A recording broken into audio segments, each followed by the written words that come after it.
Hello dear students, welcome to English class. So we are reading Unit 2. In that we have already completed our poem Teamwork. और उस poem से हमने क्या सीखा कि अगर हम कोई भी काम मिलजुल कर करते हैं तो डेफिनेटली हमें सक्सेस ज़रूर मिलता है ना। और हमारा जो सपना है वो भी सच हो सकता है अगर हम यूनाइटेडली सबके साथ मिलजुल कर एक टीम में काम करें। और इसी थीम के साथ अब हम आगे बढ़ते हैं। There is one story in the same unit 2 and the name of the story is flying together and this story is adapted from the book Panchatantra. Panchatantra books अगर आपने पढ़ी हो तो उनमें बहुत सारी फोक टेल्स और स्टोरीज़ होती हैं और वो स्टोरीज़ बहुत ही इंटरेस्टिंग होती है। तो ये जो स्टोरी है ये भी उसी में से ही ली गई है। Now what is the story about? So students, this story is about some geese, flock of geese, and how they managed to escape from a hunter. The story revolves around a wise goose, how he helped the other geese to escape from the hunter. And from the story, the students will be able to understand the importance of teamwork. Okay, so let's start the reading. Flying together. What are some of the things your parents and teacher tell you to do on time? Get up in the morning, do the homework, pack your school bags. What happened when you didn't do as they asked you to do?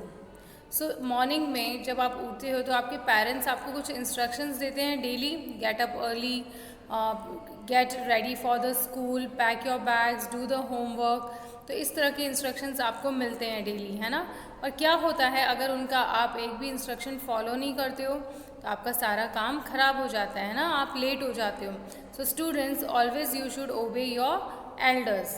Okay, now let's start the reading. Take a pencil to underline new words. It is very important. ये बात मैं आपको बार बार कहती हूँ कि जब भी आपको हम चैप्टर पढ़ते हैं आपको पेंसिल लेनी है और न्यू वर्ड्स को अंडरलाइन करना है, because it is very important to learn the spellings. Okay students, so now let's start the story. Deep in a forest stood a very tall tree. Its leafy branches spread out like strong arms. तो घने जंगलों में, deep in a forest means घने जंगलों में एक बहुत ही tall tree था, बहुत ही लंबा ट्री था, लंबा सा पेड़ था। It's leafy branches spread out like strong arm.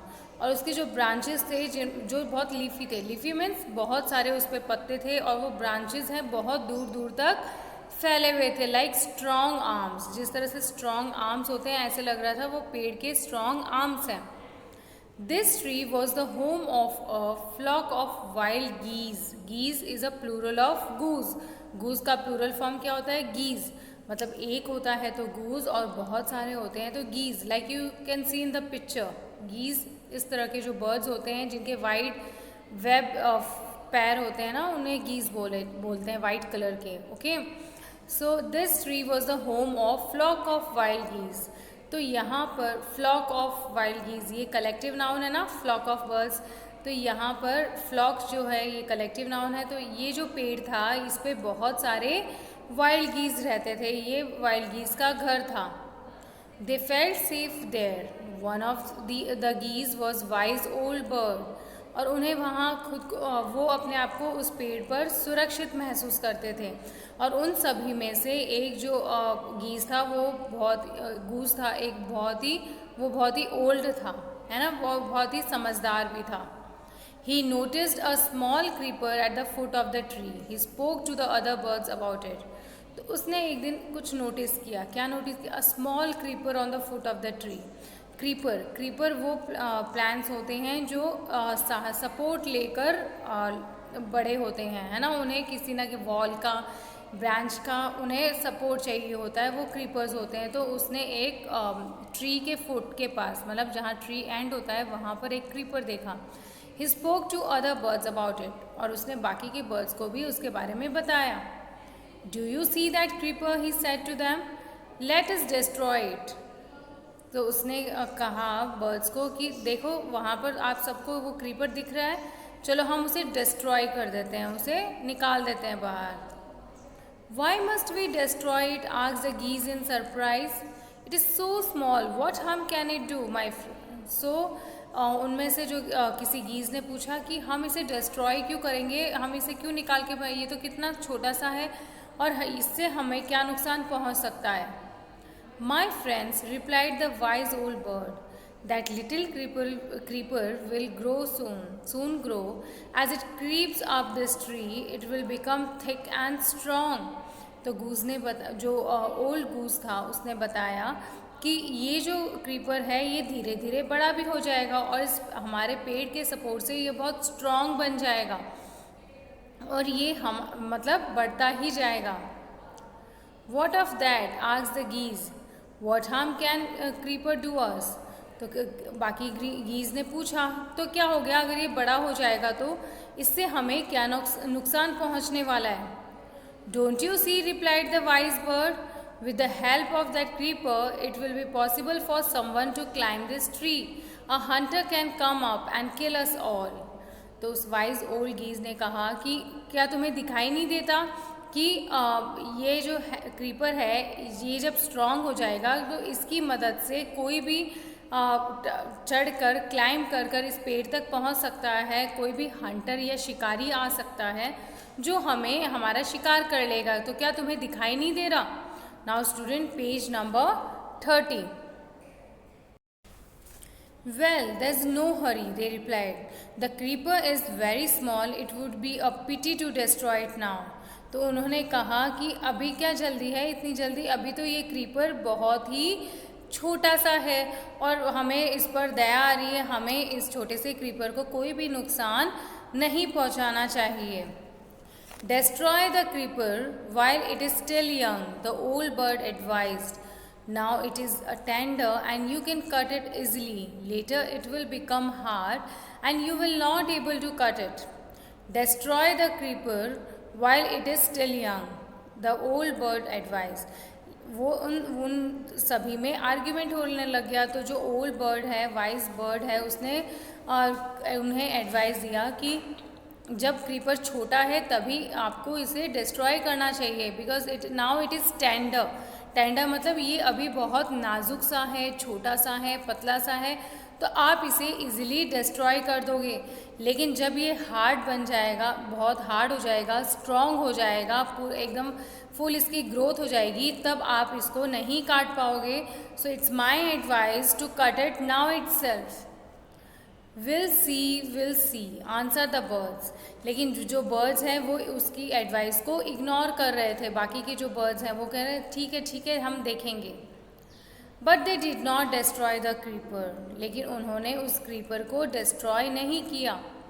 They forgot the wise old birds advice. और जो जो बूढ़ा बर्ड था उसने जो सलाह दी थी उन्होंने उसकी सलाह को भुला दिया, वो भूल गए थे।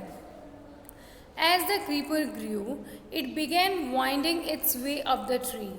और जैसे जैसे वो क्रीपर बढ़ता गया, क्या हुआ, उसने पेड़ के चारों तरफ अपना रास्ता बना लिया था। वो चारों तरफ एकदम लिपट गया था पेड़ पर और बड़ा हो गया था। Like you can see in the picture students. So winding का मतलब होता है सर्कुलर मोशन में घूमना। ओके, सो वो जो क्रीपर था वो गोल गोल उस पेड़ के चारों तरफ लिपट गया और बड़ा हो गया। Stronger and stronger it became until it was as strong as thick rope. और वो जो क्रीपर है वो बहुत ही स्ट्रॉन्ग होता गया, जैसे एक बड़ा मोटा रस्सा होता है ना, उसके जैसे ये बड़ा होता गया, बहुत ही मजबूत हो गया। One morning when the geese had gone out in search of food, a hunter came to the forest. एक सुबह जब ये गीज सारे खाना ढूंढने के लिए बाहर गए हुए थे तो एक हंटर, एक शिकारी उस फॉरेस्ट में, उस जंगल में पहुंच गया। So this is where the wild geese live, he said to himself. When they come back in the evening, I shall catch them. अब उस हंटर को भी उस पेड़ का पता चल गया और उसे पता चल गया कि ये जो गीज है, फ्लॉक ऑफ गीज हैं, इतने सारे गीज का जो झुंड है वो इस पेड़ पर रहता है। तो उसने अपने आप से कहा, अच्छा तो ये जो गीज है, इनका झुंड है, ये यहाँ पर रहता है। When they come back in the evening, जब वो इवनिंग में, शाम को वापस आएंगे तो मैं उन्हें पकड़ लूँगा। The hunter climbed up the tree with the help of the creeper. और जो हंटर है वो क्रीपर की मदद से, जो क्रीपर स्ट्रॉन्ग हो चुका था, उस पेड़ पर चढ़कर बैठ गया। ओके, सो देखा स्टूडेंट्स आपने किस तरह से जो गीज थी उन्होंने जो वाइज ओल्ड बर्ड था उसकी एडवाइस को नहीं माना, और जो वाइज ओल्ड बर्ड ने कहा था वैसा ही हुआ। वो जो क्रीपर है वो स्ट्रॉन्ग होता गया और बड़ा होता गया, और हंटर उसकी मदद से उस पेड़ पर चढ़ के बैठ गया। अब आगे स्टोरी में क्या हुआ, वो गीज को उस हंटर ने नुकसान पहुंचाया नहीं पहुंचाया, क्या वो उसके चंगुल से बच पाए या नहीं बच पाए, and whether they realise their mistake or not that we are going to read in the next video. Till then as this chapter is very big, so मैंने आपको 2 पेजेस ही पढ़ाए हैं। अब आपको ये दोनों पेजेस रीड आउट करने हैं और इनमें जो भी न्यू वर्ड्स हैं उन्हें अंडरलाइन करना है और उनकी स्पेलिंग्स लर्न करनी है। In the next video, we are going to complete the rest of the chapter. Okay, till then, stay home, stay safe, have a nice day. Thank you.